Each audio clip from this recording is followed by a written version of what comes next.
xilliga carruurnimada waa waqti farxad iyo koriin adigoo ka baranaya adduunka waalidka iyo dadka kugu hareeraysan. nasiib darose dadka qaarkood ma helaan barakada iyo farxadda xilliga carruurnimada. haddii lagu dayacay ama lagugu xadgudbay xilligaa yarayd, dhibka xilligaasi ku soo gaaray waxay u badan tahay inaad maanta la dhibaatoonayso adigoo aadanba ka warhayin. waxaa laga yaabaa wixii aad yaraantaa dhaxashay ee dareen ceebeed, mid cabsi iyo mid murugaba inaad u soo xawisho weyninkaaga. ii ogolow inaan kula wadaago 5 calaamadood oo muujinaya in boogo dareen traumatic childhood ku soo gaareen carruurnimadaada.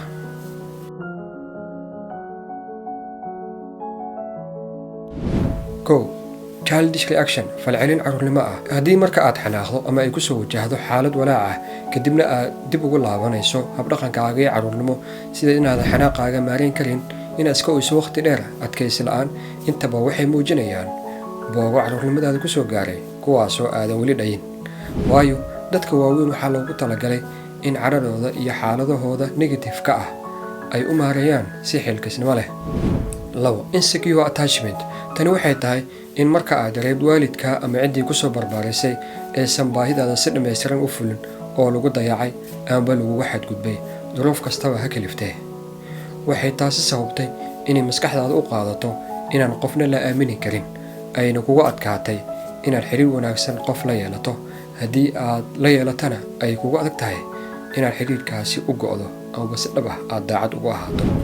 3 conflict avoidance. haddii aad ku soo barbaartay guri la iska indhatirayo dareenkaaga iyo fikirkaaga amaba lagugu hayay dhaleecayn joogto ah, waxaad halkaasi ka baranaysaa in dadka kale oo dhan aad ka filato falcelin negative ah, taasoo keenaysa inaad iska ilaaliso isku dhac kasta, sida mid kalamaanahaaga, kan qof familkaaga ka mid ah, saaxiibka ama saaxiibta. waxaad isku arkaysaa inaadan fikirkaaga muujin karin, waxaad mar kasta u ogolaataa hawsha inay noqoto sida ay iyaga rabaan.